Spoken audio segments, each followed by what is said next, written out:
बिस्मिल्लाहिर्रहमानिर्रहीम। नाज़रीन अस्सलाम वालेकुम। नाज़रीन आज हमारे साथ मौजूद हैं सीनियर साफ़ी हाफिज़ इमरान साहब, और इनसे आज जो कि मौजूदा लोकल सूरत हाल और इंटरनेशनल लेवल की जो बदलती हुई सूरत हाल है उस पर इनका तजिया लेंगे कि होने क्या जा रहा है, ये क्या समझते हैं कि अब मामला कैसे जाएंगे। बहुत शुक्रिया आप साहब आपका ज्वाइन करने का। आप सब सबसे पहले तो ये बताएं कि इमरान खान को नफसियाती तौर पर तोड़ने का एक हरबा इस्तेमाल किया जा रहा है, लेकिन इमरान खान एक इंसान है, स्टील का बना हुआ तो मुजस्मा नहीं है। जाहिर है एक हद तक होता है और ये बहुत बड़ा टार्चर है। आप क्या समझते हैं कि इसमें पीटीआई की क्यादत जो है वो क्या रोल अदा कर रही है? सारा कुछ सेल अफरीदी के कंधों पर है। आप इसको कैसे देख रहे हैं आगे? बहुत शुक्रिया आतिफ साहब। सबसे पहली बात तो ये है कि इमरान खान वाकई स्टील का जस्मा नहीं है, इंसान है। इंसान को दर्द तकालीफ और उसके ऊपर सब्र करना भी आता है। और अब तक की जो सूरत हाल है गुज़श्ता 3 सालों से, जो इमरान खान ने साबित किया है कि he is the man of steel. ये सिर्फ स्टील, वो वाला स्टील नहीं, अंदरूनी तौर पर आसाब की जो एक जंग होती है उसके ऊपर उसने काबू पाया है। और मेरे ख्याल से जिस बहादुरी से उन्होंने जेल काटी है इमरान खान साहब ने, उसकी तारीफ जो है वो उनके सख्त नाकदीन ने भी की है। और उनमें सरे फहरिस्त राना सनाउल्लाह साहब हैं, तो जो बड़े सख्त तरीन नाकिद रहे हैं और एक अगेंस्ट पॉलिटिकल पार्टी के हैं। तो उन्होंने भी तारीफ की थी। और उसके बाद बहुत सारे लोग, उन्होंने भी कहा कि जी हाँ जी बिल्कुल ठीक है, दुश्मनी एक अलहदा बात है, सियासी मुखालफत एक अलहदा बात है, लेकिन बहादुरी से उन्होंने जेल काटी है और अभी तक वो साबित कदम है। बहुत सारे मैं अभी आपको एक और खबर दे रहा हूँ अभी कि हाल ही में जराए ने बताया है कि राब्ता हुआ है दोबारा उनसे, जो असल यहाँ पे हमारे मालिकान हैं, साहिब इकरार। साहिब इक़्तिदार, जो असल साहिब इक़्तिदार आतिफ़ साहब मैं कहूँगा, जी वो ये वाले इक़्तिदार में जो है वो उनकी बात जी मैं कर ही नहीं रहा, जो असल इक़्तिदार के मालिक हैं यहाँ पे। तो सबसे ज़्यादा तो ख़ैर अल्लाह पाक ये इक़्तिदार है। उसके बाद जो नीचे अब खींच-खूंच के वो इक़्तिदार हासिल कर ले तो वो ज़ाहिर-सी बात है। ख़ैर उनसे उन्होंने राब्ता किया है। ज़राए ने हमें बताया कि राब्ता हुआ है और फिर कोई ऑप्शंस दी गई हैं, लेकिन वो उन्होंने कहा है कि अभी जो है ना वो किसी किस्म का कोई मैं बगैर मुझे चाहे जितना अरसा भी जेल में रहना पड़ जाए, अवाम की खातिर और उसूलों पर वो समझौता नहीं करेंगे। दूसरा, जो क़यादत की बात की आपने, तो क़यादत ज़ाहिर-सी बात है कि वो बशरी तकाज़े होते हैं, और बशरी तकाज़ों में बुज़दिली भी होती है, हिकमत अमली भी होती है। और जिस तरीके से ये चल रहे हैं, अवाम तो ख़ैर अभी बहुत ज़्यादा उनके लिए निकली है। कराची में भी आपने देखा, लाहौर में भी आपने देखा।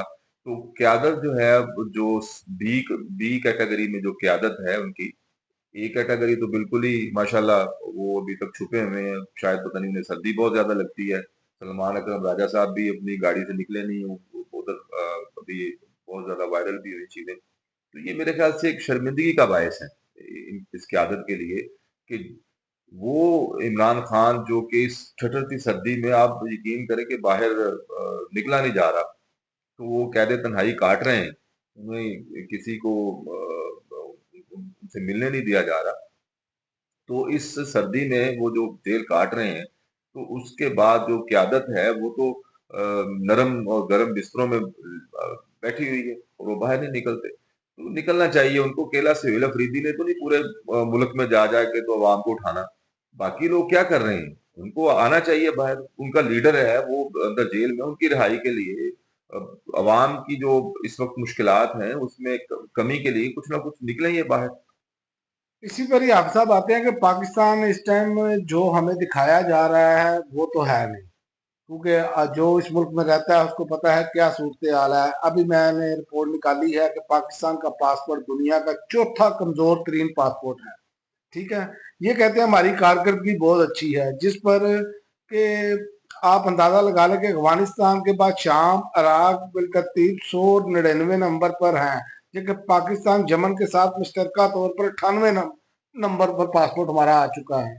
और आपको भी मालूम है कि पासपोर्ट क्यों कमजोर होता है, जिसकी मैशत कमजोर होती है, जहां से लोग हिजरत पीठ से कर रहे होते हैं, जहां पर सरमायाकारी नहीं होती, जहां पर भूख नंग होती है।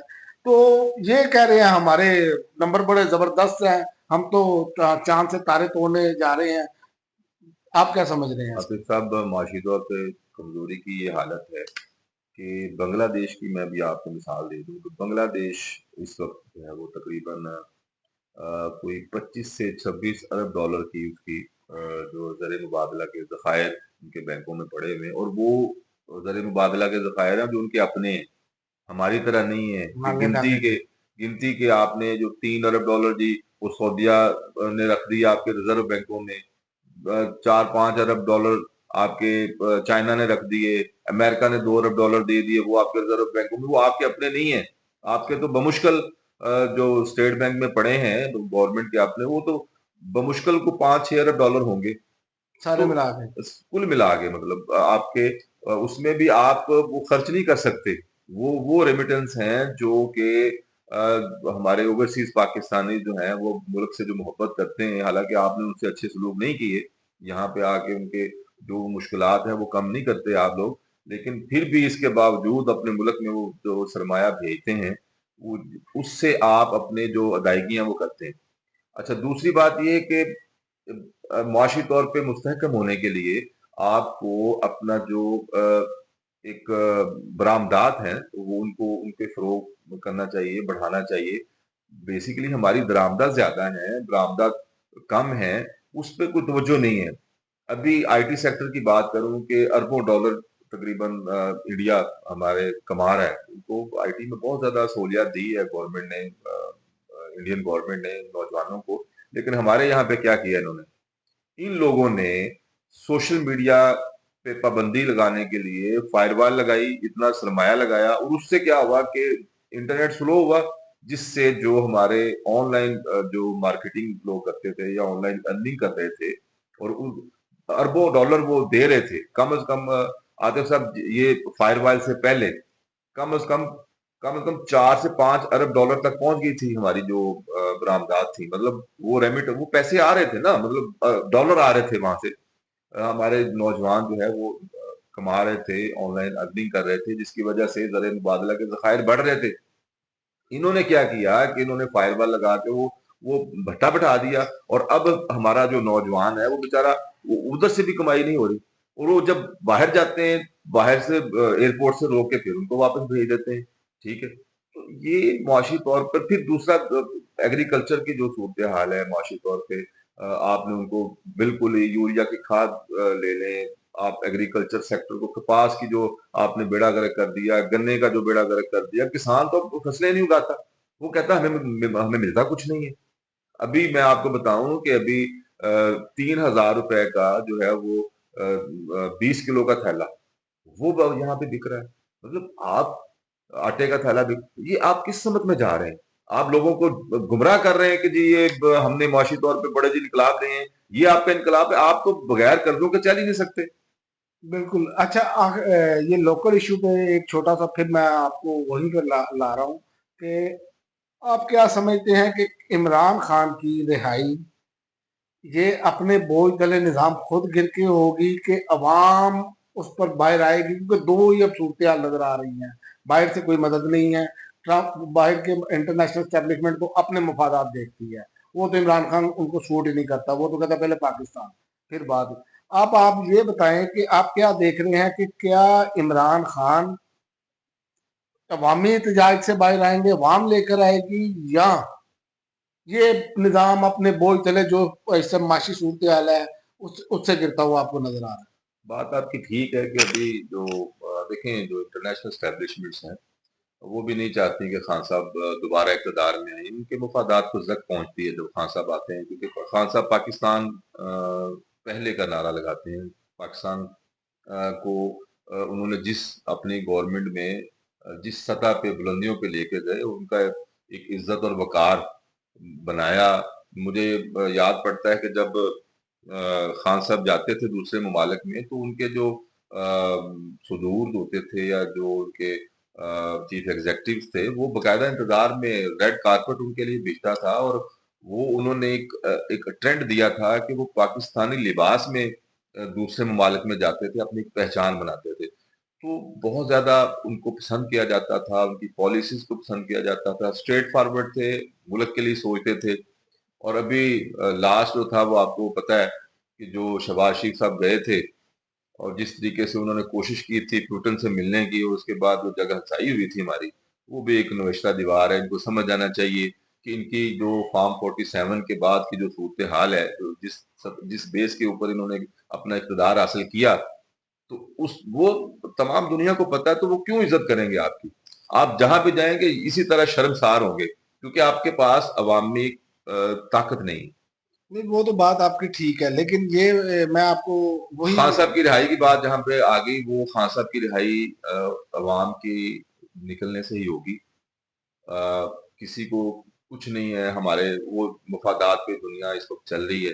ہر ٹرمپ صاحب جو ہے، جنہوں نے وہ جو کارہائے نمایاں انجام دے رہے ہیں، آنے لگے ہیں اس پر بھی آنے لگے تو ہیں۔ وہ ایران کی جو صورتحال ہے، اس کے بعد پھر مشرق وسطیٰ کی جو صورتحال ہے، سعودی عرب اور یو اے کے جو درمیان، اور اس کے بعد یمن کے ساتھ جو تنازعات ہیں، اس کے بعد چائنا، اور وہ اپنے اپنے معاملات میں پھنسے ہوئے ہیں۔ پاکستان کو تو اس وقت اپنی معیشت کے لالے پڑے ہوئے ہیں، اپنی جو ہے وہ اکانومی کو اسٹرانگ کرنے کے۔ تو خان صاحب کی جو رہائی ہے وہ اسٹریٹ پاور سے ہوگی، عوام جب نکلیں گے تو پھر خان صاحب کی رہائی ہوگی۔ بیرونی مدد وہ سائڈ پہ رکھتے ہیں، وہ ہوگی نہیں۔ بہت ٹھیک۔ اور اب آتے ہیں انٹرنیشنل ایشو کی طرف، یہ اس پہ مختصر صاحب مجھے بتائیں۔ ایک تو ایران کی آج واضح طور پر اس نے کہہ دیا ہے، ایران نے سعودیہ، قطر، امارات میں امریکی فوجی، اگر امریکہ حملہ کرتا ہے تو امریکی فوجی اڈے تباہ کرنے کی جوابی دھمکی دے دی ہے۔ اور دوسرا، ٹرمپ کو ایک اور جھٹکا لگا ہے، گرین لینڈ کے وزیر اعظم کا امریکہ کا حصہ بننے سے انکار ہے۔ ٹھیک ہے۔ اور اس کے علاوہ ایران میں مظاہرے بھی سٹاپ ہو چکے ہیں، ایران میں رجیم چینج کا منصوبہ بھی ناکام ہو گیا ہے، برطانیہ نے بھی کہہ دیا ہے کہ طاقتور اسٹیبلشمنٹ ناکام ہوئی ہے، امریکہ ایران میں فوجی آپریشن نہ کرے۔ اور اب آپ یہ بتائیں کہ اب آگے کیا ہونے جا رہا ہے؟ کہ میں تو یہ دیکھ رہا ہوں کہ جس ڈگر پہ ٹرمپ چل پڑے ہیں، یہ اپنی ریاستیں جو ان کی ہیں وہ ان سے آزادی مانگیں گی، کیونکہ وہاں پر مظاہرے ہو رہے ہیں، کیونکہ وہ انسانی حقوق کے سب سے بڑے علمبردار ہیں۔ تو آپ اسے کیسے دیکھ رہے ہیں؟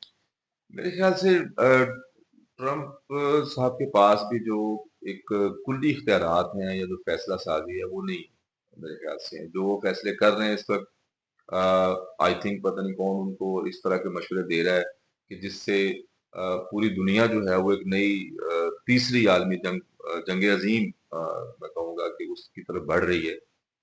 جو انہوں نے ابھی وینزویلا میں جو ایکشن کیا، اس کے بعد پھر ابھی ایران کو جو جس طریقے سے وہ مخاطب ہو رہے ہیں، اور اس کے بعد رشیا اور چائنا کی جو خاموشی ہے وہ بےایمانی خیز ہے۔ وہ ویسے تو بیانات دے رہے ہیں، لیکن اس سطح کے جو بیانات ہیں وہ سمجھ نہیں آ رہی کہ یہ کس صورتحال میں جائے گا۔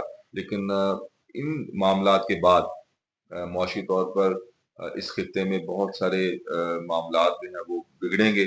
مزید جو ہے وہ معاشی طور پر جو ترقی پذیر ممالک ہیں وہ مزید کمزور ہوں گے، اور میرے خیال سے جو اس سے فائدہ کسی کو بھی نہیں ہوگا۔ ہاں، اگر کوئی اپنی اقتدار، اپنی طاقت کے زوم میں جو اس طریقے سے عالمی جو طاقتیں ہیں وہ کر رہی ہیں، تو میرے خیال سے یہ ٹرمپ صاحب کو یہ بات سمجھنی چاہیے کہ دنیا کو کسی تیسری عالمی جنگ کی طرف نہ دھکیلیں۔ یہ پہلے ہی یہ خطہ جو ہے وہ بہت سارے معاملات میں بہت پیچھے رہ چکا ہے، اس پر مہربانی فرما دیں۔ آخر میں آپ صاحب مجھے یہ بتائیں کہ 8 فروری کی کال جو اپوزیشن اتحاد نے دی ہے، آپ مختصر سا کمنٹ کریں، کیا آپ کو کامیاب ہوتی نظر آ رہی ہے کہ نہیں؟ جیسے کہ سیل افریدی نے لاہور میں اسٹریٹ موومنٹ کا آغاز کیا، کراچی میں کیا، آپ کیا دیکھ رہے ہیں کہ اس کے کامیابی کے امکانات کتنے؟ ایک اچھی خاصی تعداد نکلے گی تو ضرور، لیکن کامیابی میں اس لیے نہیں کہوں گا کہ جو اس وقت ایک کیٹیگری کی پی ٹی آئی کی جو لیڈرشپ ہے وہ اس وقت دو مگو کی کیفیت میں ہے۔ جس طریقے سے جو اسٹیبلشمنٹ نے اور حکومت نے مل کے جو لاسٹ ابھی کے اوپر تشدد کیا، پی ٹی آئی کے ارکان کے اوپر، کارکنوں کے اوپر، اس کے بعد ان کے گھروں میں جو نون لیگ کے جو گماشتے تھے وہ گھروں سے اٹھا کے لے گئے لوگوں کو، تو ایک ڈر خوف کی فضا تو انہوں نے قائم کرنے کی کوشش کی تھی، لیکن میرے خیال سے نکلیں گے عوام۔ اب یہ حالات پہ ڈیپینڈ کرے گا، دیکھیں سردی بھی بہت ابھی بڑھ رہی ہے، فروری میں دیکھیں جو کیا صورتحال بنتی ہے۔ تو ایک تو ایٹماسفیئر بڑا عاطف صاحب کاؤنٹ کرتا ہے، کیونکہ اس سردی میں نکلنا بھی لوگوں کے لیے بڑا مشکل ہو جاتا ہے۔ پھر دوسرا یہ ہے کہ لیڈرشپ جو ہے وہ خود نکل کے باہر جب نکلے گی تو پھر عوام نکلیں گے نا۔ اب عوام کیسے نکلیں گے جب یہ خود ابھی جو سلمان اکرم راجہ صاحب بیٹھے رہے ہیں، ان لوگوں نے ویڈیوز بنا کے شیئر کی ہیں، تو میرے خیال سے ان کو آگے آنا پڑے گا۔ جب اقتدار کے مزے لینے ہوتے ہیں تو پھر خان صاحب کے ارد گرد شروع ہو جاتے ہیں، جب ان کے اوپر برا وقت آیا تو یہ اس سطح کا کردار نہیں ادا کر رہے لیڈرشپ، تو اکیلے سہیل افریدی نے نہیں کام کرنے، آپ لوگوں نے بھی کرنے، کے پی کے نے کوئی بیڑا نہیں اٹھایا ہوا خان صاحب کی رہائی کا۔ ان کو بھی آگے آنا پڑے گا، ان کو بھی جو ہے وہ بھٹی میں سے نکل کے تو کچھ کام کرنا ہوگا۔ بہت شکریہ آپ صاحب آپ کا، ناظرین اب تک کے لیے اتنا ہی، اگلی ویڈیو تک اجازت دیں۔